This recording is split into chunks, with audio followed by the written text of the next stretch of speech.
Salut les petits loulous, j'espère que vous allez bien. Aujourd'hui, on va faire une petite vidéo qui parle des jeux les plus sous-cotés de la PlayStation. On va faire un top 5 des jeux PS1 qui auraient dû marquer. Allez, c'est y part. Numéro 1, Rascal.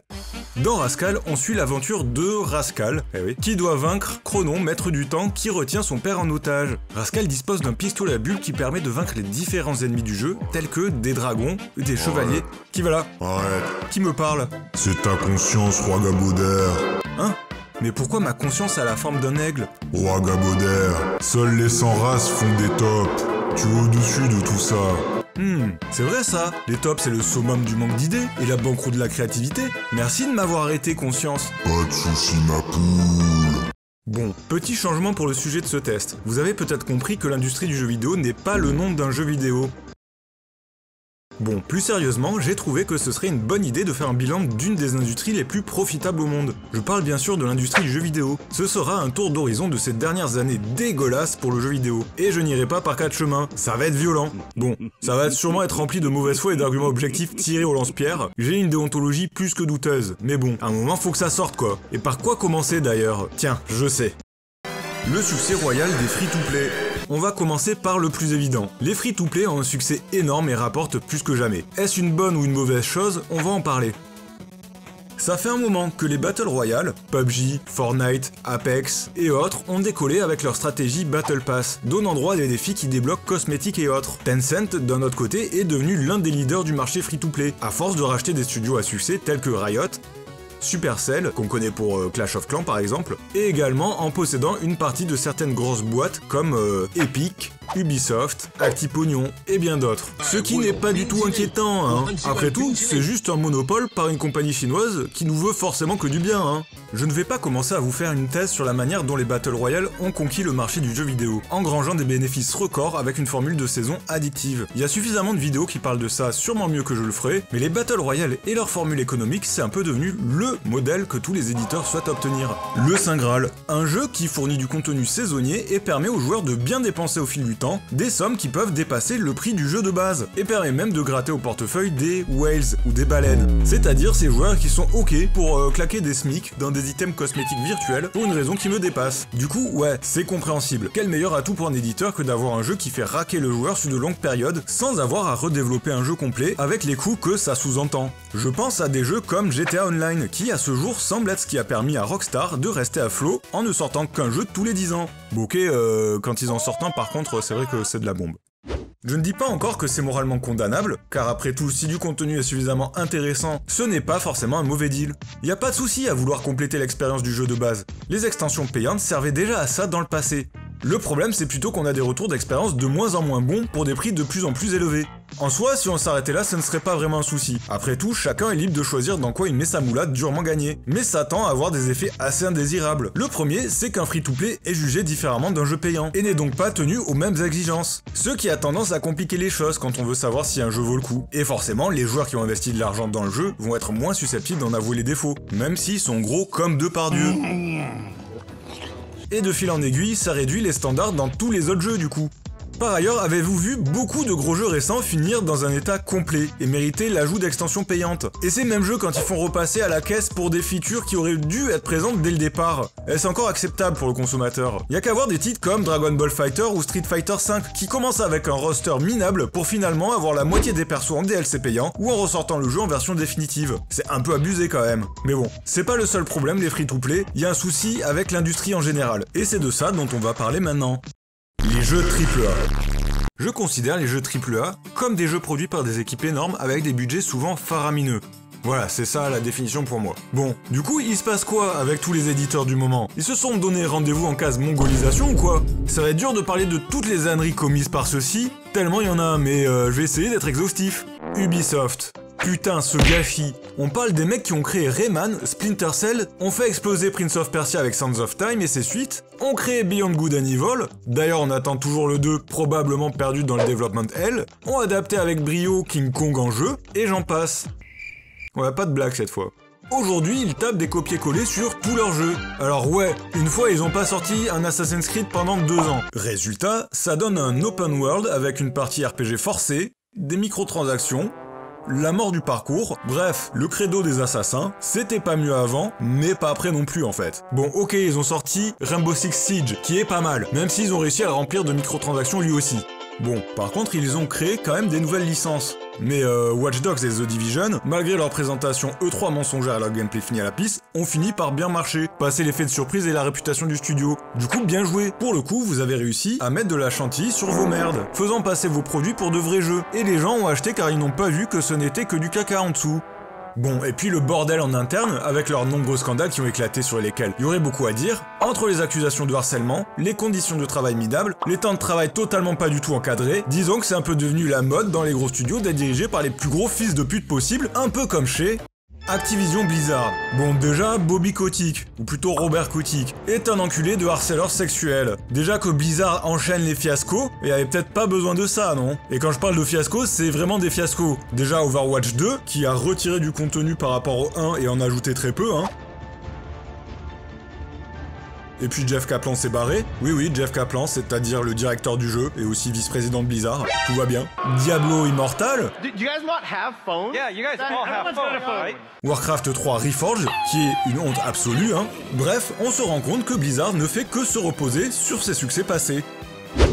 Plus aucun risque n'est pris avec des sorties annuelles des Call of. Modern Warfare et Modern Warfare 2 ressortent en 2020 et ils se vendent encore très bien, avec un multijoueur absolument identique d'année en année. Waouh, grosse créativité en tout cas les mecs, c'est cool de faire progresser vos licences en les ramenant en arrière. Ah, et ils ont tué le studio responsable du dernier Crash Bandicoot, Crash 4, Toys for Bob, alors qu'ils venaient de remaster la trilogie PS1 des jeux Spyro, qui pour le coup est un super remake. Alors pourquoi les mecs se font déchirer la gueule? Et ça c'est le dernier exemple que j'ai en tête, mais il y en a d'autres des studios achevés par ce gros porc de Robert. Bon ensuite, CD Projekt. Est-ce que j'ai besoin d'en dire plus que le fiasco Cyberpunk? Au final, même Witcher 3 n'avait finalement que son scénario et ses choix de dialogue de vraiment profond. Car le jeu est toujours une purge à jouer. Entre le cheval qui fait n'importe quoi, les sauts, Geralt qui est un robot, et les combats sont beaucoup trop simples et brouillons, peu importe la difficulté. D'ailleurs, le retour de la licence The Witcher a été annoncé, ce qui me fait dire qu'à nouveau, niveau prise de risque, ça va pas être trop ça, et que les développeurs préfèrent se reposer sur leurs acquis et une licence forte plutôt que de suicider à nouveau leur réputation. Remarquez certaines similitudes comparées à d'autres studios qui ont tenté du neuf, se sont cramés les ailes et ont arrêté les frais étant donné les coûts de production exorbitants. EA Games. Ah, EA Games. Les mecs ont tellement pas géré qu'on leur a retiré les droits sur Star Wars pour le futur, avec l'énorme scandale autour de Battlefront 2 et son système de lootbox breveté. Tellement abusé que les législations de nombreux pays ont commencé à purement interdire cette pratique, comme la Belgique et le Danemark. Au passage, je crois que c'est la première fois de ma vie que je vois le logo de l'éditeur directement dans le titre du jeu. C'est quoi le plan? Pour pas confondre avec les vrais Battlefront qui sont mieux? Et DICE, putain DICE qui atteint les sommets de l'incompétence avec le dernier Battlefront, qui sort dans un état absolument catastrophique, avec carrément l'absence de leaderboard, de chat, la fin des classes, des bugs absolument partout. Bref, ils en ont plus rien à battre et puisque ça se vend quand même, pourquoi changer, j'ai envie de dire. BioWare, qui fut à l'époque l'un des meilleurs studios concernant les jeux de rôle. Et ben ils ont fini enterré après Anthem, le jeu service que tout le monde a oublié. On s'est quand même bien marré quand le jeu est sorti et a complètement bidé. Mais on a moins rigolé pour la suite de Mass Effect, car moi j'aimais bien Mass Effect. Qu'est-ce que vous avez branlé avec Mass Effect? Bordel, EA, vous tuez tous vos studios. Visceral Games, ça vous a pas suffi? Et Criterion qui faisait Burnout, c'est-à-dire les meilleurs jeux de caisse, et qui n'a sorti que 2 Need for Speed moyens, c'est pas du gâchis ça? En gros, vous prenez un studio, vous le saignez à mort, vous le faites produire un jeu de merde, et à cause de votre management incompétent, vous le jetez alors que c'est votre faute. Je suis à peu près sûr que chez BioWare, il n'y a plus aucun des anciens de la bonne époque. Je parle de l'époque de KOTOR, de Mass Effect, Baldur's Gate, Neverwinter Night, que des bons bails hein. Ils ont dû se barrer quelque part, où leur travail est plus gérable, que chez ces cassos au management infiniment stupide, et j'ai pas parlé de FIFA. FIFA quoi? Si j'ai bien compris, ils vendent le même jeu tous les ans avec des équipes un peu à jour, tout en vendant des cartes de joueurs plus ou moins forts. C'est donc devenu un pay to win à 60 balles, et qui en fait toujours de moins en moins tous les ans. Voyons les chiffres de vente. Ah ouais. C'est vrai, pourquoi donner du caviar à des cochons après tout? Square Enix. Putain, ils ruinent tout ce qui touche les mecs. Entre Final Fantasy XV, le jeu le plus incomplet que j'ai vu, sorti en kit avec le scénario dans un film et un animé à part, ou Kingdom Hearts 3 au plot twist et au combat absolument imbitable, un jour faudra peut-être parler du cas Nomura. D'ailleurs, tellement le mec il ruine tous les projets qu'il touche. Déjà en plus à la base le mec c'est un character designer, donc pas un scénariste hein, a priori. Pourtant c'est lui qui fait les scénars des Final Fantasy et Kingdom Hearts. What if, take the original FF7 story and make it a time parallel being controlled by Sephiroth from the Advent Children timeline? Then we can kill Barrett and bring him back to life, because well... C'est totalement incompréhensible. Ils ont par ailleurs racheté Eidos, qui était actuellement sur Tomb Raider et Deus Ex hein, normalement. Et où sont passées ces licences? The Med Center and Armory are on level 3. Ah, on me dit dans l'oreillette que finalement, ils ont tout revendu pour continuer à faire du Final Fantasy. Enfin, quand je parle de Final Fantasy, je parle des remakes en plusieurs morceaux à 60 balles évidemment. En même temps, quand on voit les bits commerciaux qu'ont été Marvel, Avengers et Deus Ex, on comprend la réticence à vouloir innover. De là à dire que les développeurs sont en faute, eh ben non, comme d'hab, c'est un gros studio géré par des clowns. Bon, au moins, vu qu'ils ont vendu leur bonne licence, j'imagine qu'on aura peut-être droit à du bon Deus Ex produit par des gens qui en ont quelque chose à foutre, un de ces quatre. Quantic Dream. Cocorico, c'est un studio français, avec David Cage, le plus grand créateur du monde vidéoludique, dont le génie créatif n'est plus à justifier, avec des jeux à succès tels que Fahrenheit, Heavy Rain...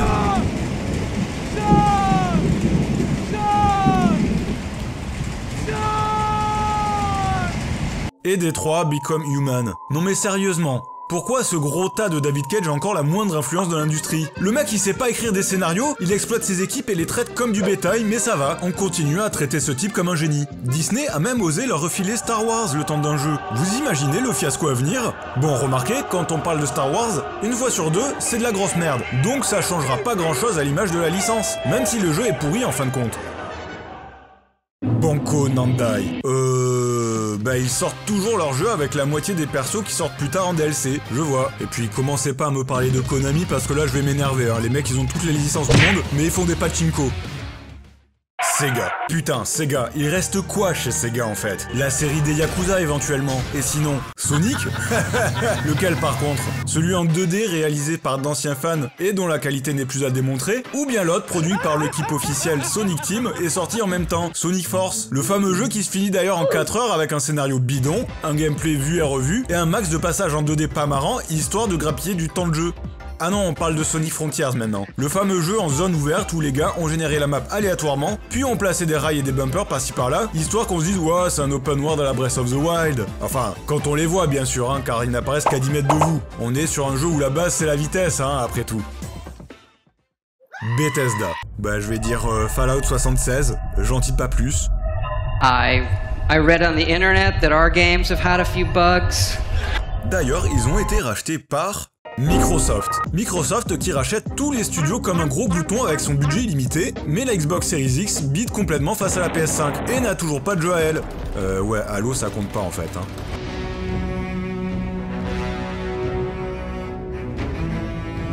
Ils ont quand même une bonne offre avec le Game Pass, mais je vois mal comment tout ça peut être rentable sur la durée, et ça pourrait heurter Microsoft à la longue. Surtout avec leur stratégie de sortie Xbox et PC en même temps, qui fait qu'on n'est vraiment pas poussé à entrer dans leur écosystème Xbox. Ouais, j'ai quelques doutes sur leur méthode depuis un moment. Depuis la Xbox One en fait, qui a été un four total, hein, et qui aurait pu montrer à Microsoft qu'avoir des jeux sur sa console, bah c'est important en fait. Ils ont pas retenu la leçon, je crois, hein, cette fois encore. Pour une entreprise aussi massive, on constate à nouveau l'échec total du management, hein.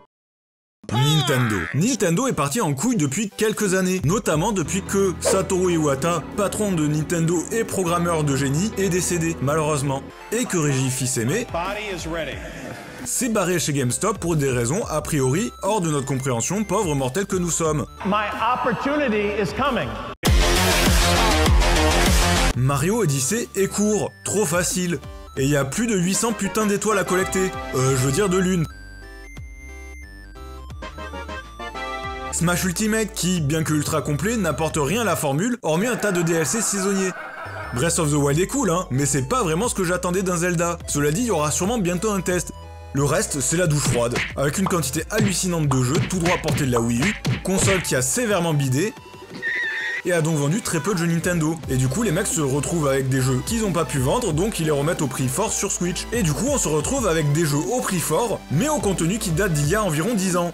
Et que dire de Pokémon? Pokémon est un désastre, et Game Freak ne sait pas faire des jeux en 3D apparemment, à moins que ce soit la cadence de un jeu par an qui explique la piètre qualité des derniers jeux. Ah, et il y a aussi la collection Mario 3D All-Star, qui est méga chère et en durée limitée, pour aucune raison d'ailleurs, hein, puisqu'on peut acheter le jeu sur l'eShop. Donc c'est sûrement pour exploiter la Fear of Missing Out, qui est un outil psychologique beaucoup utilisé de nos jours par les développeurs. Par ailleurs, il harcèle les créateurs de contenu et ceux qui font des fangames. Je pense notamment à Another Metroid Remake. Ceux qui organisent des tournois aussi se font éclater la gueule, notamment ceux qui essayent de faire du Smash Melee. Bref, la communauté qui fait vivre les jeux se fait dessouder le fiac à la moindre occasion par tonton Nintendo. Ah, et ils commencent petit à petit à mettre les pieds dans le modèle free-to-play. Alors certes plus lentement que les autres, mais j'aurais préféré qu'ils se retiennent, avec leur gacha de merde et leur Mario Kart Tour, qui nous empêchent d'avoir un putain de Mario Kart 9. Mais les gens achètent toujours et pensent que c'est encore le Nintendo de la bonne époque. C'est ça le problème. Sony qui, en 2022, a le cul entre deux chaises, avec ses exclus à la fois sur PS4 et PS5 qui n'exploitent pas leur nouvelle machine. Hey, Fernand, my eyes are up here. Moi je vois que ça peut tourner sur PS4. Ces jeux qui ont d'ailleurs une structure de plus en plus prévisible, où on se fait dicter quoi faire en permanence. Yeah, I can turn it, but I haven't even figured out the puzzle yet, woman. Give me a second. Shush! What the hell? Et on se perd dans des cinématiques toutes les 30 secondes au lieu de jouer. Alors si c'est votre kiff, ok, mais moi en fait, je vais au ciné pour ce genre d'expérience. Globalement, toutes ces boîtes ont une culture du travail absolument horrible à base de crunch et de harcèlement. La direction est débile as fuck avec des changements constants dans les développements qui provoquent des crunchs et des gros soucis de communication sur des équipes de parfois 1000 personnes. Du coup, les bons développeurs finissent par se barrer et les nouveaux sont pas assez formés, comme le montre par exemple récemment Gotham Knight, qui est largement moins bien foutu que Arkham Knight, sorti en 2015. Et on sait pas trop comment ça marche du côté des développeurs japonais. Mais venant d'un pays qui a dans son dico le mot karoshi, qui signifie mourir à son travail, vous vous doutez que ça doit pas être mieux chez eux. Même des studios qui ont l'air de moins faire de la merde que les autres, semblent quand même être touchés par les mêmes problèmes. From Software par exemple qui a vendu 17 millions de copies d'Elden Ring, mais qui ferait cruncher ses employés tout en les payant plutôt mal d'après les rumeurs. C'est un sujet vraiment important et je ne reviendrai pas dessus car, à nouveau, il y a actuellement des vrais journalistes qui font leur boulot et parlent de ces sujets, même s'il y en a pas tant que ça, on est d'accord. Hein. D'un point de vue plus général, tous les jeux sortent ultra buggés. Le manque de finition est presque toujours apparent. Et apparemment, c'est maintenant plutôt accepté, car le online le permet avec des patchs Day One de 50 Go. Mais bon, c'est pas une bonne raison. Peut-être qu'il faudrait arrêter de rusher les sorties et laisser les développeurs respirer un peu, plutôt que de mettre du mastic et de la colle à l'arrache partout, histoire que le jeu soit jouable à la sortie. La taille des jeux explose aussi, soit par manque d'optimisation des assets, soit exprès, histoire de ne pas utiliser la puissance de calcul pour lire et déchiffrer les données. Les sorties PC sont souvent claquées au sol, alors que ça devrait être l'expérience idéale avec une bonne machine. Enfin, les jeux solo parviennent à sortir à moitié finis, avec du contenu qu'il faut payer pour avoir l'expérience complète, plutôt que de débloquer tout en jeu à l'ancienne. Cause. What the fuck is this piece of shit? La merde se vend très bien. Et oui, ça marche car les joueurs continuent à acheter de la merde. J'en sais rien, j'ai pris n'importe quoi. À précommander et à acheter les DLC et microtransactions grâce à la hype et au marketing où ça balance plus de cash dans la promo que dans le développement des jeux. Les journaux et sites spécialisés se complaisent dans le suçage de membres permanent, sûrement de peur de ne plus recevoir les copies en avance ou de ne plus avoir les avantages et services qu'ils ont acquis auprès des studios aux poches profondes. Non mais sérieux, il se passe quoi avec la presse spécialisée? Ils sont tous sous stupéfiants pour arriver à pondre des tests pareils? Jeuxvideo.com, vous êtes devenu le torchon ultime, votre page d'accueil c'est que des pubs et dès que vous l'ouvrez pour parler de jeu, tout le monde se fout de votre gueule. Même Gamecult a fini par se faire racheter par Reworld Media et toute la rédaction s'est cassée. Maintenant, quand on achète un jeu, il y a différentes versions qui sortent, telles que la version normale, Deluxe, Premium, bref, faut faire un bac plus 5 en fait pour y comprendre quelque chose. Tout ça pour avoir en plus des packs de skins et autres cosmétiques de merde, qui auraient pu être dans la version de base d'ailleurs, hein. Et je ne parlerai pas des boosts d'XP. Ah bah si en fait. Mais d'où on donne l'option de payer pour XP dans un jeu solo? J'ai comme un bug là. Ça n'a aucun sens, on est bien d'accord. T'imagines quand même l'absence de race qu'il faut pour pondre une idée aussi satanique. Et puis je parie qu'ils ont modifié le jeu pour pousser à l'achat de ces fameux bonus d'XP en augmentant le temps de grinding nécessaire pour finir le jeu. Ah ouais, pas mal. Il y a aussi les bonus de précommande, le système des précommandes qui a d'ailleurs explosé pour une raison que je ne comprends pas du tout. Je veux dire, si le jeu sort, vous allez pouvoir le trouver sans souci. Surtout que la plupart des jeux sortent en dématérialisé, là où ils sont plus ou moins illimités du coup. Alors pourquoi ne pas attendre des avis dans ce cas? Et si le jeu est complètement buggé ou incomplet à sa sortie, comme dans la majorité des cas, pourquoi acheter au prix fort un jeu dont on ne connaît pas la qualité en fait? C'est incroyablement stupide comme méthode de consommation ou je rêve? Cette dilution de contenu d'ailleurs, c'est la conséquence de vos choix en tant que consommateur. Alors pas vous, chers viewers, si vous êtes sur cette chaîne, c'est que vous avez des goûts supérieurs à la plèbe manifestement. Mais je parle bien du grand public qui ne cherche pas à savoir quelles sont les conditions de production de leur jeu, ne se pose pas la question du coût énorme de leur jeu incomplet et sont en général assez peu renseignés sur certaines pratiques commerciales douteuses. Un QI juste au-dessus très légèrement de 0. Un des problèmes qui me paraît essentiel d'aborder également, c'est que les AAA qui tentent des trucs ont souvent un succès mitigé, alors qu'ils peuvent coûter très cher à produire, surtout depuis le passage à la HD, où les coûts ont vraiment commencé à exploser, ce qui peut en effet pousser les éditeurs à faire des choix conservateurs, ce qui est compréhensible. Quelles conséquences? Les grands studios qui sortaient des jeux avec succès ou pas, mais qui tentaient des trucs n'ont clairement plus la même créativité que dans le passé. Ça reprend des mécaniques des jeux à succès sans se demander si c'est une bonne idée, ça repompe sans vergogne des systèmes de progression type RPG, map avec plein d'icônes, et du contenu annexe en mode croisière. Bref, c'est surtout du FPS TPS en open world avec une sauce RPG. Pour éviter davantage de risques, on a commencé à voir apparaître de plus en plus de remakes et de remasters. Avec des exemples un peu incroyables, comme The Last of Us Remake sur PS5 alors qu'un remaster est déjà sur PS4. À ce niveau, on se demande vraiment l'intérêt du bordel, surtout que le remake coûte plus cher que le jeu de base. Il y a aussi des remakes souvent plus cassés que l'original. Et si je vous dis qu'il y a beaucoup de remasters et autres collections, je suis gentil. C'est devenu complètement inarrêtable, il y a juste trop de remasters. Je vais vous faire une petite liste là, on va rigoler. Age of Empires, 1, 2 et 3. Alan Wake, Bioshock, Borderlands, Burnout Paradise, Dark Souls, Darksiders, Dead Island, Destroy All Humans, Devil May Cry, Capture, GTA Trilogy, Master Chief Live Collection, Yakuza, Mafia 1, 2, Mass Effect Collection, Nier, Ninja Gaiden Collection, 5, Royal, Days of Uncharted Collection.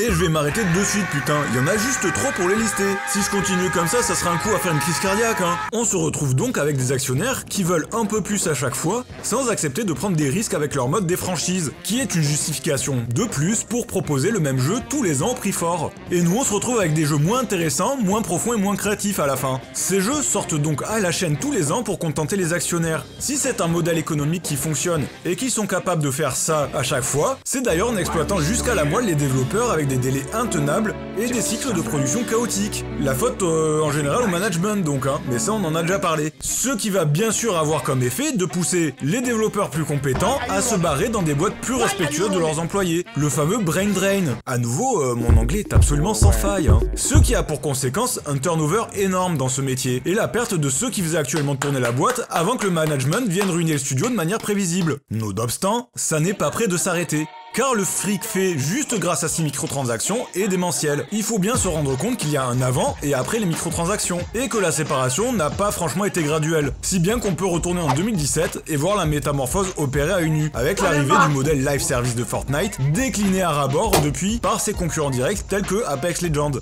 Bon, et si on veut aller un peu plus en arrière, c'est également la faute au smartphone et à l'App Store d'Apple, avec les nombreux jeux gratuits qui ont eu un succès populaire énorme chez les non-joueurs, qu'on peut appeler avec mépris les casual gamers, car je les méprise avec leur cerveau de robot, qui refait sans cesse la même merde dans des boucles de gameplay qui poussent à mettre la main à la poche, alors que c'est des jeux très sommaires.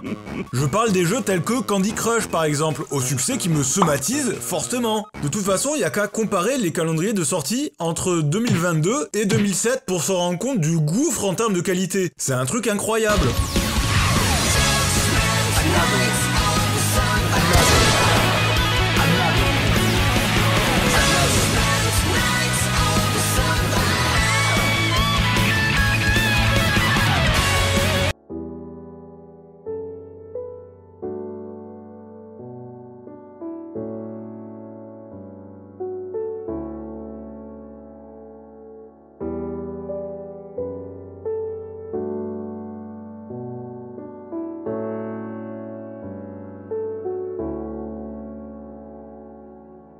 Au final, souvent, c'est pas votre faute. Je vais en parler brièvement, car on n'est pas en cours de psychologie. Les développeurs accrochent via la technique du pied dans la porte. C'est-à-dire que dès que le jeu ralentit, on vous propose un pack discount New Player, valable 24 heures par exemple. Il y a aussi la distanciation de la monnaie du jeu. Puisqu'on dilue la monnaie réelle dans des systèmes de monnaie in-game, on ne se rend plus compte de combien on dépense à chaque fois. Le cul des joueurs est aujourd'hui à la disposition de tous. Enfin, il y a votre aversion à la perte, c'est-à-dire le fameux FOMO, The Fear of Missing Out, avec leur promotion exceptionnelle, des événements momentanés et des skins en version limitée, histoire que vous dépensiez très vite votre fric avant de ne plus avoir cette occasion. Bref, ils ont un panel de techniques, moralement plus ou moins condamnables, mais qui leur permet de vous faire cracher un maximum d'argent, y compris si vous êtes une personne psychologiquement vulnérable. C'est chouette, hein ? En plus, il y a toujours des opérations spéciales et les streamers sont maintenant le fer de lance de la machine marketing. Et ils en sont totalement coupables par appât du gain. Je vais pas leur tirer dessus, ça sert à rien, vu que je suis un youtubeur absolument inconnu au bataillon. Mais il est clair que les plus gros streamers profitent de leur notoriété pour se faire du bif facile sans la moindre conséquence sur un public parfois assez jeune, voire inconscient de ses accroches psychologiques.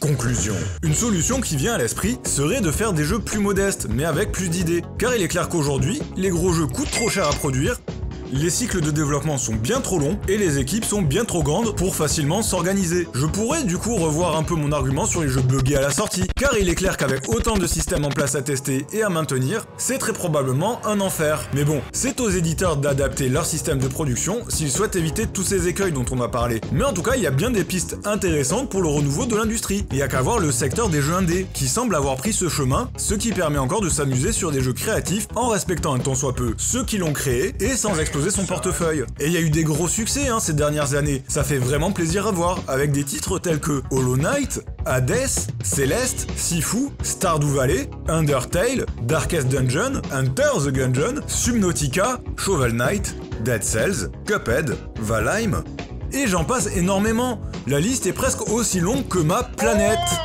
Oh putain, on est sur une blague des années 2012 là. Bravo, vous êtes sur internet. Tout ça pour dire que oui, c'était actuellement mieux avant pour les joueurs classiques, et qu'il est de plus en plus rare de tomber sur des gros jeux qui valent actuellement la peine d'être joués. Il y avait quoi cette année? Il y avait Elden Ring. C'est tout, non? Bien sûr, si vous aimez ces jeux, c'est-à-dire les free-to-play, les mondes ouverts Ubisoft, les Battle Royale, tout ce que j'ai dit jusqu'à présent, vous en carrez le fion a priori. On bat les couilles, frère. Je vais pas vous juger, bien sûr. Non, je déconne, vous êtes responsable. PD, Tarlouse, etc. Dans tous les cas, cette vidéo était certes assez bordélique, mais je pense que le message est clair. Il n'y a pas 36 solutions au problème. Nous sommes tous responsables de nos choix de consommation. Si vous pensez qu'un développeur ou un éditeur a des pratiques déraisonnables, eh bien arrêtez d'acheter. Je vois pas ce qu'on peut faire de plus à notre échelle, hormis être plus responsable dans nos choix, de donner du blé à des compagnies qui souvent le méritent pas en fait. Mais il est clair que si tout le monde continue à précommander, à acheter des jeux finis ou pas au prix fort, à dépenser dans des gachas et autres DLC, Goodbox et Battle Pass, ces compagnies ont aucune raison de changer ni leur méthode de développement, ni leurs pratiques commerciales douteuses. I am under the water. Please help me. C'est finalement nous, consommateurs de jeux vidéo, qui sommes responsables de la situation, car nous sommes en fait très cons. Eh oui, c'est ça la conclusion, en fait on est des demeurés, putain. I'm kinda retarded. On n'apprendra jamais de nos erreurs et on continuera à acheter les mêmes merdes à prix coûtant. Comme vous l'avez compris, j'ai fait des recherches dignes d'une thèse de doctorant. Alors excusez les tirs gratuits que j'ai fait sur vos jeux préférés, c'était peut-être un peu gratuit parfois. Mais j'avais prévenu que ça allait être sûrement de mauvaise foi. Dans tous les cas, j'ai mis pas mal de temps à la faire cette vidéo. Alors si celle-ci vous a bien diverti, n'hésitez pas à vous abonner, Allez, à la prochaine!